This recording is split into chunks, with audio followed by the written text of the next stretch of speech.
All right, good morning, good evening, good afternoon, ladies and gentlemen. This is YouTube. This is Pastor Dowell, and as you can see, I am back from Wilmington, North Carolina. We had a very successful meeting down there, as well as I had an opportunity to do a lot of ministering, a lot of deliverance, a lot of praying for, baptizing in the ocean, laying on of hands, counseling, as well as marriage counseling. And of course, I had a couple of Israelites stopped by, brethren, and a couple other people. And the one thing that they want to know is they want to know exactly what is wrong in our culture and what has, and how can we fix it. And let me start off by saying this. And of course, they're speaking about marriage as well. And I'm going to answer this briefly here. I'll tell you what's wrong with our culture. First of all, you have to understand that if you are an Israelite or Hebrew, and this is your history, these are your people, and this is your book, these people are totally different than the nation that we were in captivity to. How many times have you read in the scriptures over and over again, especially during the time of Esther days? You know what I mean? You know, there's a people in your kingdom, O king, whose laws are diverse. They're totally different than yours. Break it down to modern day terms, there are Hebrew Israelites that are living here in America, and their laws are totally different than the laws of the United States of America. And of course, you know, the powers that be say it doesn't profit us to even let these people even live here in this land. So what do? They pass laws. See, we're under the same tyranny, and the same thing is repeating itself today as it did back then. And of course, I can't expect people who have had their mind so immersed in European culture to actually embrace and do the way that my heritage, my customs of my family live and do. I don't expect for you to understand it. I don't expect for you to understand it at all. But the biggest problem is that, and our sister's been talking about it, our biggest problem is that our women today in this society have been immersed in European culture. They have been indoctrinated in European culture, and all they know is European culture, philosophy, and their perspectives. They don't know. That's all they know. They don't understand that our men, the Hebrew men, they were warriors.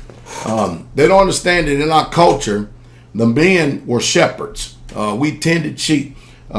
We were men of war. We were men that constantly went out and carved out a living on a daily basis. And it wasn't in this civilization format either. And so we didn't hang around the women often. Sometimes, you know, on an average month, a shepherd be gone a week, 3-4 days a week out of every single month, taking care and tending sheep and the flocks. Or if they was going to war, that took time for people to go to war. And our women today, as well as men today, they don't understand it because we want to be Hebrew, but then we function like Europeans. We function like Americans. And so in this restoration, that's what the word means, of all things, in this process of understanding things don't work the way you think it should be. They literally, truly don't, and never will. And of course, I was speaking to men and women, and I told them our problem is that when the man makes a law in his house, or when he does something, the first thing he has to meet is a bunch of questioning coming from the woman in the house. That never happened in our culture. Not in our culture, it didn't. He's the head of the home. What he said goes, and that's just it. Period. Bottom line. And there was no talking back. There was no back talking. There was no equality in the marriage relation. Because if the man is going to rule over you, he's your head, and you shall obey him. That's just the way it is. And you read it all day long in the Bible. But people will read this stuff, but they won't function out of left or right. And that's the reason why that Yah gave us the Deuteronomy 24 clause. If these women don't go the way he wants you to go, put them away. But don't destroy their reputation, because you don't want to destroy their reputation to the point when you put them away that another man doesn't want to take her on. And the truth is, a lot of women today, you can't send you nowhere to get rehabilitated because your family has been immersed in this same culture. You have to be immersed in this culture right here. And I'm going to say what somebody said to me just a little while ago. Nobody told you when you come this way that you're going to experience a lot of pain. Nobody told you that, because all you experienced when you first received truth and salvation. Because it takes wisdom, which is applied knowledge, to be able to function in the truth. All you received when you received the truth was a bunch of joy. But there's growing pains in this walk right here. And nobody told you that you were going to experience a lot of pain because you are wicked. No, we love blame shifting. And if we feel pain, we like to blame it on somebody else who is in front of us. They are the ones who's causing us the pain. When the truth is, you have a failure to look in the mirror. That's basically what's going on. You fail to look in the mirror and be conformed to the image of what this book says. Be you male or female, or what your role is. And our sisters on the Sisters and Sisters broadcast been bringing out some excellent points. This Roman romance junk, man, y'all can forget it. We're about functionality. And so I went over the Levirate law. Now, most of you know, because somebody heard me use that word, and they said, Pastor Dow, what is the Levirate law? I never heard of that stuff before. And you're not going to hear it if you're immersed in European culture. Your mind thinks from a Christian perspective, while on the edge of your lips you say you're an Israelite. You're not going to know what that means.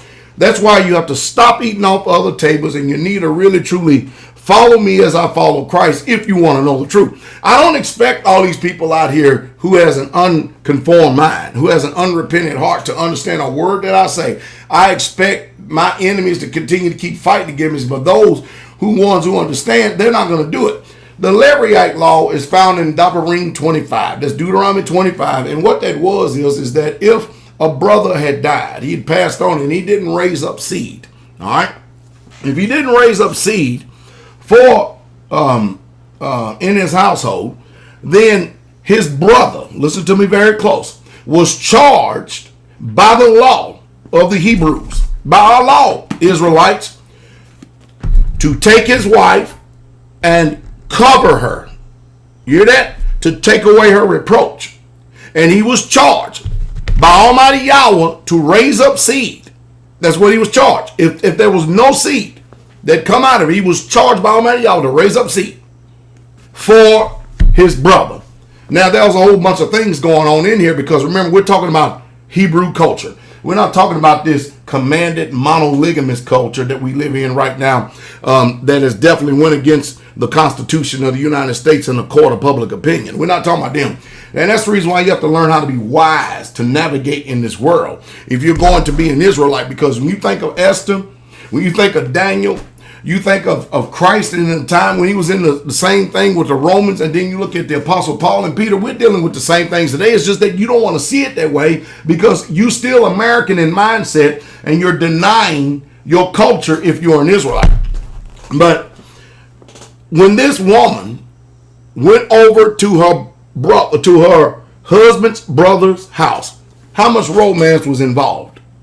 No, I tell you what was involved: duty, obligation, discipline, and honor. That is what real true love is all about. That is what, and of course, to define love, Christ said, if you love me, you will keep my commandments. There was no romance involved. There weren't all these feelings and emotions, all that other stuff. That stuff comes later. There was duty, honor, obligation, and discipline and honor. That's exactly what it was. That is what our culture is all about. Because he didn't have a love for his brother's wife, that he was eyeing her while he was married to his brother, because his brother died, didn't raise up a seed at all. Period. Point blank. And that's why I tell men today, especially Israelite men, you have to be very careful and very selective of who you take on as a wife today, because that you need, I'm serious, y'all need to listen to me, because all of them are just not even thinking about being Israelite women. As I read the scriptures, I was telling the brethren down there in Wilmington, North Carolina, I said, look at the woman of today. You look at these women, they call themselves Israelites, and you show me one woman that bucked up against her husband, that would talk back against her husband, that would raise her voice, that would scream and holler, that would trade words with him. That's a European culture. That's a culture that has been effeminized and the man has been emasculated. That's not a Hebrew culture. That's not Hebraic at all. And men, I'm telling you, I understand grace and mercy and giving them a little bit of time. But if they don't go as you have them to go, you got the option to put them away. And that's exactly what needs to take place, because you're not here for them. They're here for you. That's what the book teaches. Whether you like it, understand it, lump it, or not, she is there to be your help me.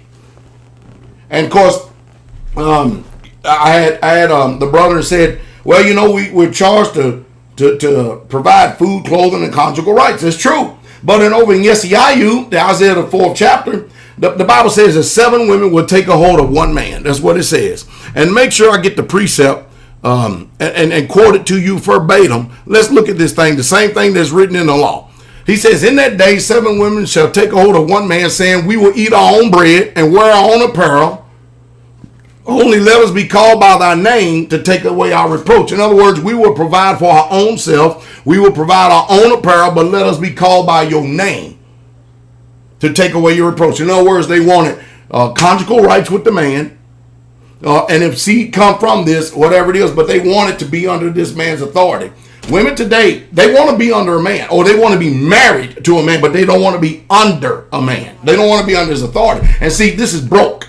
And that's the reason why we're having a hard time today establishing real, true Hebrew Israelite faith. Now, it can be, and it will be established before the kingdom comes. The Most High just needs enough men with some balls to be able to stand on his word. That's what he needs. Somebody going to stand on his word and ain't going to balk at it and do what he says. Because if we start doing like that king did with Vashti, these women raising up their mouths and stuff and put them out and replace them with somebody else better, that'll stop all this drama and all this nonsense. Literally it will. Literally will. And I'm telling you one thing, if I've learned anything, I've learned a whole lot this year. Just speaking from myself, I've learned a whole lot. But, you know, it's impossible to live and be an American and claim to be an Israelite. You can't do it. You can't serve 2 masters. Impossible. You can't do it. But somebody need to tell you that when you come this way to be an Israelite, you prepare your heart for a lot of pain. A lot of pain. Because there's growing pains involved, and change is very painful because nobody told you and you didn't tell yourself how wicked you were. Now, I know that what I'm speaking now, this is more than what people can stomach. I know that it is. But regardless, I did tell the brother that I was going to make this video, make it quick, fast, in a hurry. I got to go ahead and get on down to dining hall and greet the saints since I'm back now. But hey, anyway, look at this. Check this out. This I got shirts this year for GOTS 2015. This is a shirt. And you know what? This material is the same material that, look at this, Under Armour. You know those shirts you wear at Under Armour? Same exact material right here. GOTS 2015. But anyway, hey, shalom. Y'all have a good day. I'm going to be talking a whole lot more about this. I'm even going to talk more about it at the broadcast this Friday night on blogtalkradio.com/straightway. And I may even start a program during the week and actually speak about this. And I'm going to probably get on Google Plus and speak more about Hebrew Israelite marriages. Shalom. Have a good day.